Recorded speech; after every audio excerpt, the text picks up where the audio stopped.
My parents left my younger brother a mansion worth $800,000 in Boston. They left me a rotting wooden cabin in the middle of Montana.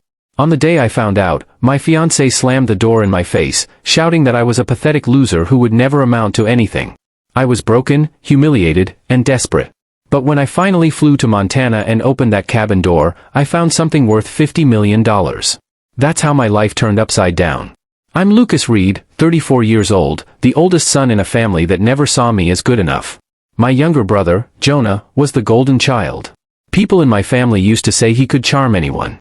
My father, Harold, believed Jonah had the ambition to carry the Reed name forward. My mother, Elaine, was softer, more gentle, but she never challenged my father's decisions.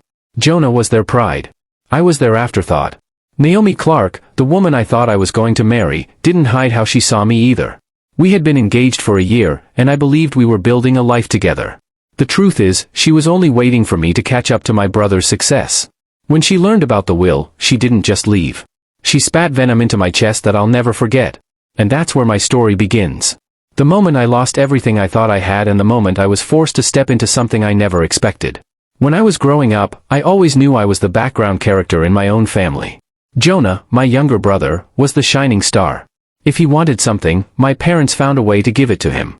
If I asked for the same thing, the answer was that it wasn't practical or that I needed to work harder. Our father Harold was a man who believed life was a battlefield. He had this idea that one son had the strength to lead and the other needed to toughen up. My mother Elaine was kind and affectionate when we were alone, but in front of my father she was quiet, always supporting his choices. Jonah played varsity soccer, and my father was at every game yelling from the sidelines, proud as if he had raised a champion. I remember once bringing home a short story I had written in high school. My teacher had called it exceptional. I placed it on the dinner table, waiting for recognition. My father barely glanced at it before turning to Jonah to ask about his goals for the next soccer season. That moment stuck with me, the way silence feels louder than words. As an adult, the same dynamic continued. Jonah thrived. He became a financial consultant in Boston, driving expensive cars, living in luxury apartments, taking weekend trips to Europe. He always had a new watch or a new suit, and people praised him for his confidence.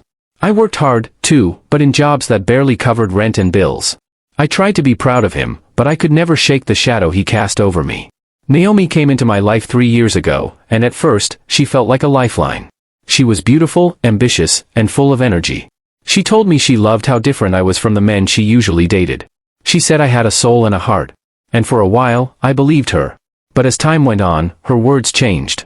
She began comparing me to Jonah, asking why I couldn't dress like him, why I couldn't aim higher, why I couldn't fight harder to succeed. At dinners, she would lean across the table and say things like, "Lucas, I just don't understand how you're content with this small life. Don't you want more? Don't you want to be somebody?" I told her I was trying. I told her, not everything could be measured by money or status.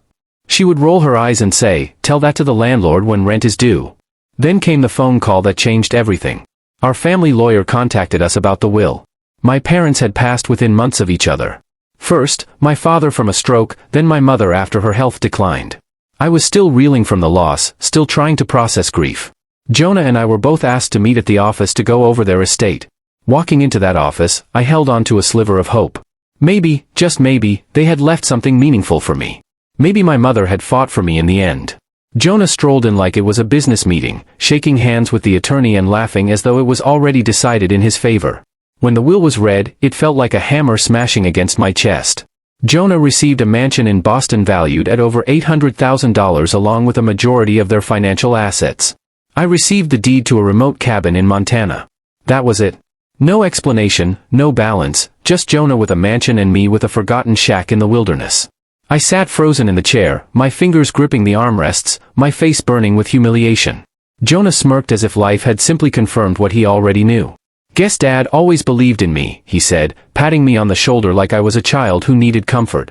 When Naomi heard about it later that night, she lost control. She shouted so loudly the neighbors could hear through the walls. "A cabin? Are you kidding me? Jonah gets a mansion and you get a shack in the woods? Do you even hear yourself when you talk about your life? You are a pathetic loser, Lucas. You always have been." She threw the engagement ring on the table. "I am not wasting my life on someone who will never amount to anything." Then she stormed out, slamming the door hard enough to rattle the frame. I sat there in silence, staring at the ring. I felt stripped bare. Not only had I lost my parents, but in the same week I had lost the woman I thought I was going to spend my life with. Every insult from my childhood came back at once, each one echoing in my head.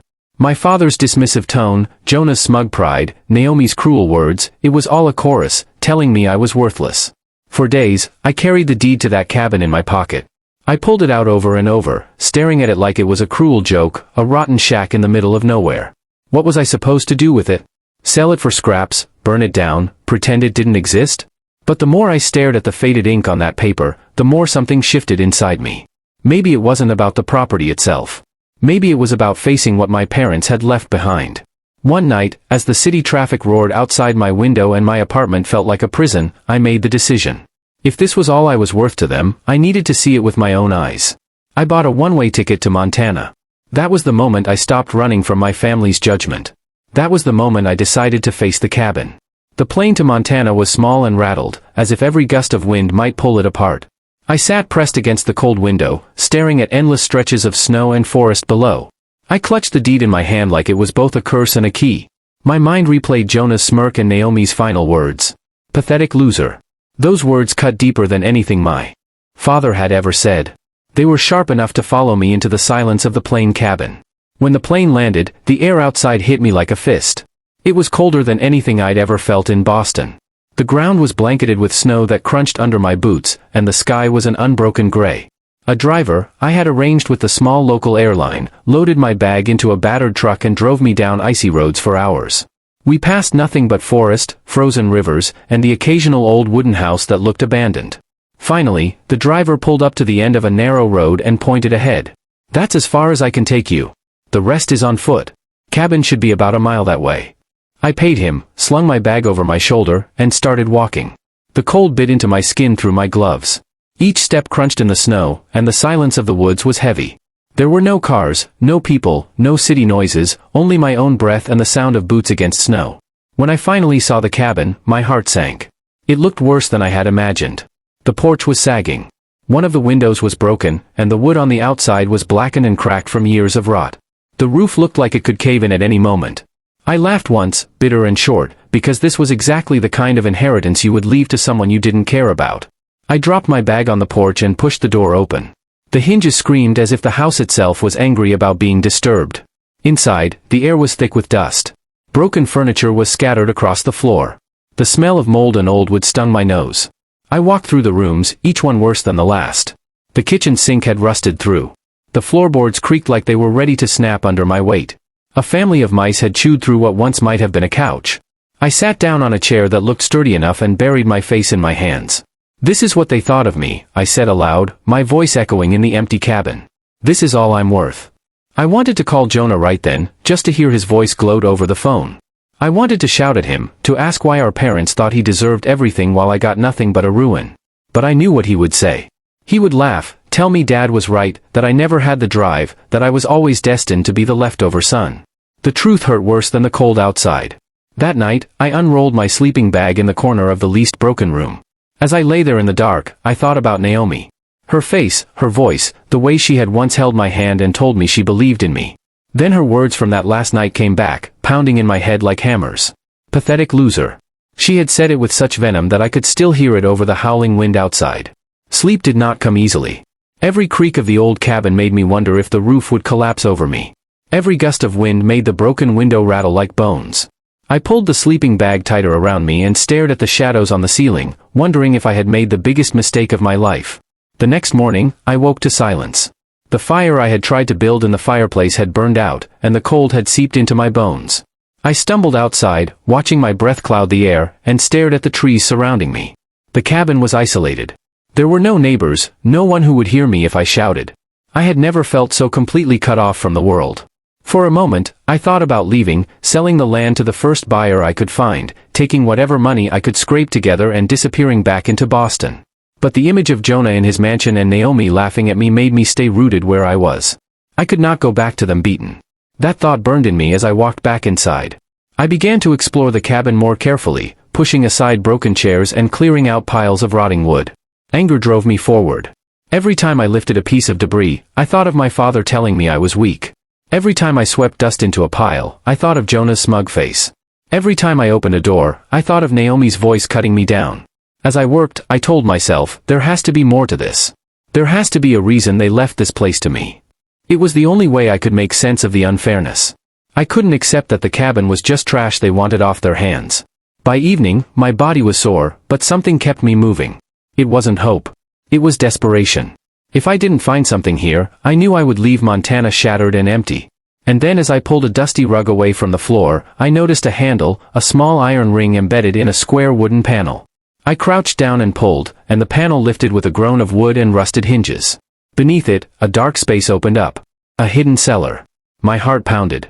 For the first time since arriving, I felt a spark of something other than despair. The handle in the floor felt cold against my fingers. My heart was racing faster than it ever had before. I knelt there, breathing hard, staring at the black opening beneath the cabin. The smell rising from it was damp and earthy, like soil that had been sealed away for decades. For a moment, I hesitated, afraid of what I might find. Maybe it was just a storm shelter. Maybe it was nothing. But something inside me pushed me forward. I grabbed a flashlight from my bag, clicked it on, and shined the beam into the hole. Wooden steps led down into darkness. They looked worn, but intact. My stomach tightened as I lowered one foot onto the first step. It groaned under my weight, but it held. Slowly, carefully, I descended, the flashlight trembling slightly in my grip. The cellar was colder than the cabin above. My breath fogged in the beam of light. I swept it across the room and froze. Wooden crates stacked along the stone walls. Metal chests, some rusted, some surprisingly well preserved. A large trunk in the corner. Dust covered everything, but the space was organized, deliberate. I crouched in front of one of the crates and pried it open. The wood splintered as I pulled it apart. Inside, rows of cloth bundles were neatly tied with twine. I picked one up, unwrapped it, and nearly dropped it. In my hands lay a stack of gold coins, heavy and gleaming, even through the dust of decades. My chest tightened as I whispered into the dark, "What is this?" I tore open another bundle. Antique jewelry sparkled back at me. Rings, brooches, necklaces, each one shining with stones I couldn't name but knew were valuable. My pulse thundered in my ears. I opened another crate and found more of the same. Gold, silver, jewels. It felt like stepping into a dream. I stumbled back against the wall, clutching the flashlight as the truth sank in. My parents hadn't left me garbage. They had left me something hidden, something enormous. The weight of it nearly crushed me. Not because of its value, but because of what it meant. They had trusted me with this, not Jonah, me. For years, I had believed I was the disappointment. I had lived under the shadow of Jonah's success and my father's criticism. Now, I was staring at proof that my parents had seen me differently than I thought. They hadn't chosen Jonah. They had chosen me. But the realization didn't just bring relief. It brought fear. What was I supposed to do with all of this? Who else knew about it? What if Jonah found out? What if Naomi heard and came clawing back into my life? My hands trembled as I set the gold coins back into the crate. This wasn't just wealth. It was responsibility. It was danger. I forced myself to keep exploring. In the large trunk in the corner, I found leather-bound ledgers, brittle with age. Flipping through the pages, I saw detailed accounts of land rights, mining claims, and business dealings dating back nearly a century. My family's history was written here. They had owned vast tracts of land, and some of the documents suggested rights to resources that could still be active. One name kept appearing, my grandfather, Elias Reed.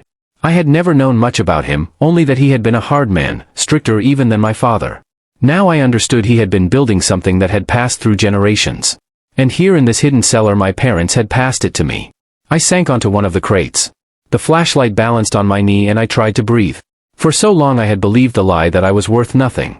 Yet here I was sitting on top of wealth so immense it was almost impossible to grasp.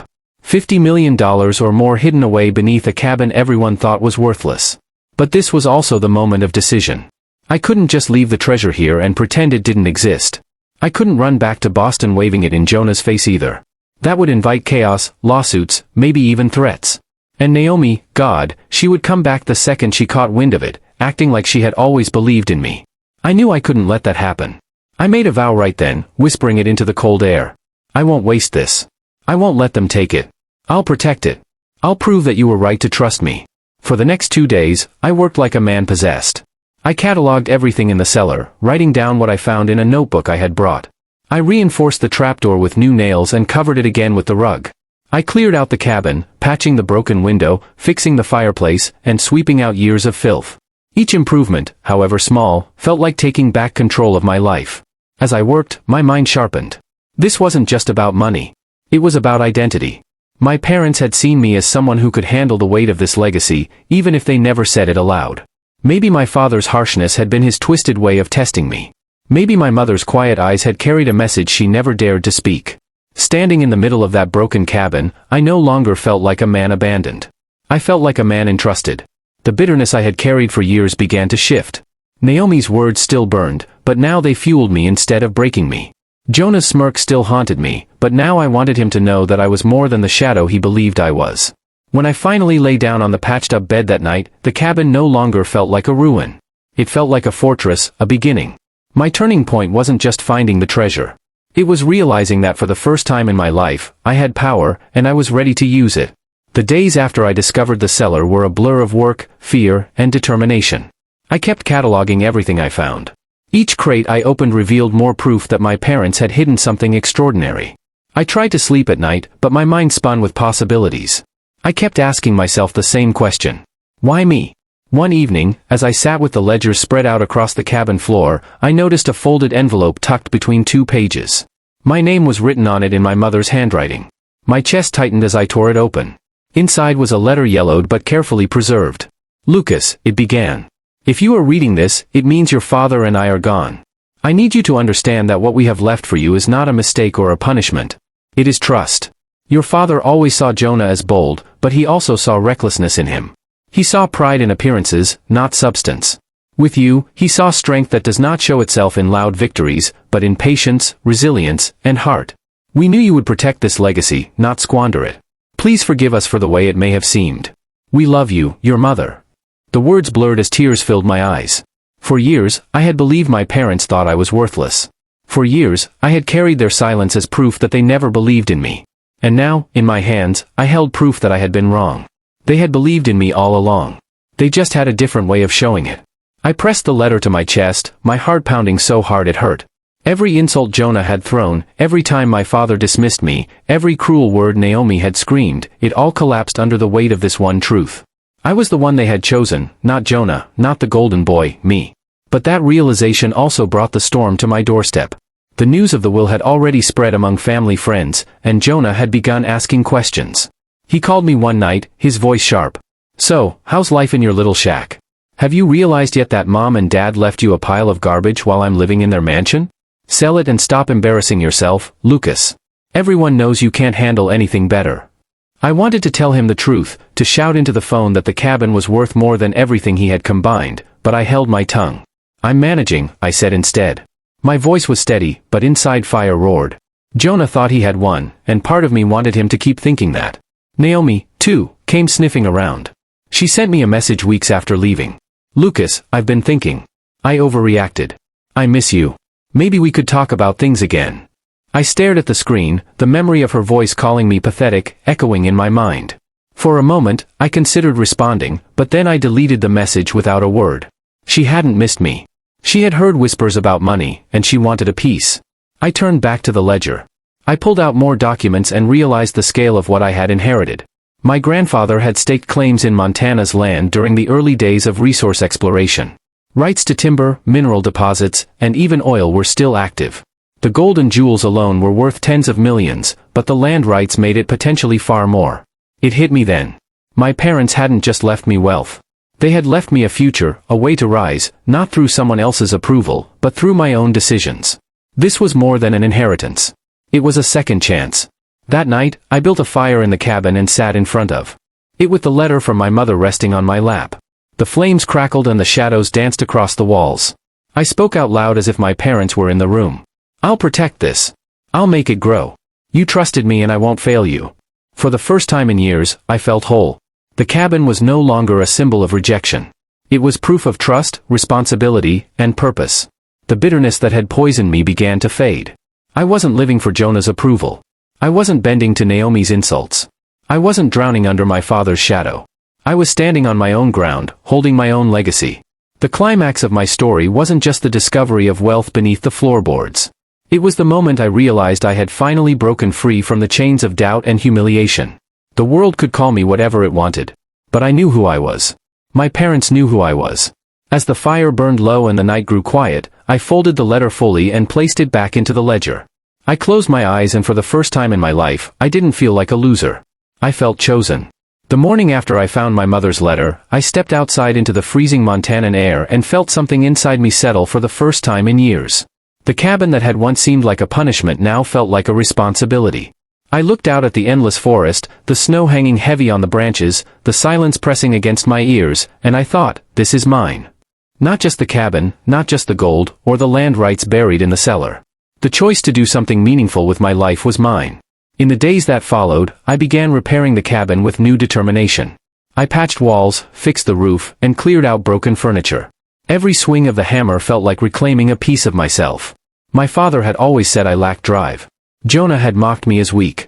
Naomi had called me pathetic. Each insult fueled me as I worked. With every repair, I proved them wrong. The cabin was no longer a symbol of failure. It was becoming a home. I spent my evenings in the cellar, reading through the ledgers, trying to understand the full scope of what I had inherited. The numbers, the maps, the deeds, they painted a picture of a family history I had never been told. My grandfather, Elias, had built something powerful, and my parents had chosen me to continue it.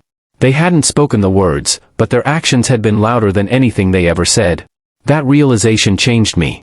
Jonah continued to call, leaving messages dripping with arrogance. "Enjoy your shack, Lucas. I'll be in Italy next month. Maybe I'll send you a postcard from my balcony." Each message only reminded me of the difference between us. He believed success was measured by luxury. I now knew it was measured by responsibility. I didn't return his calls.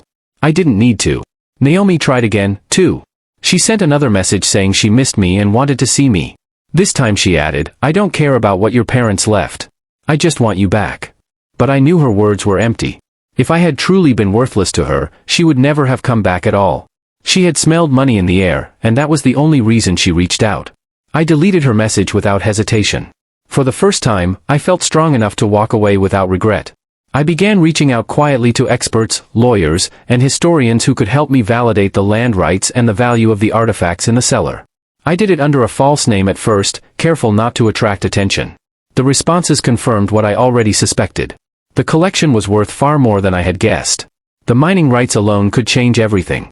The wealth was real, but so was the responsibility. If I mishandled it, I could lose it all.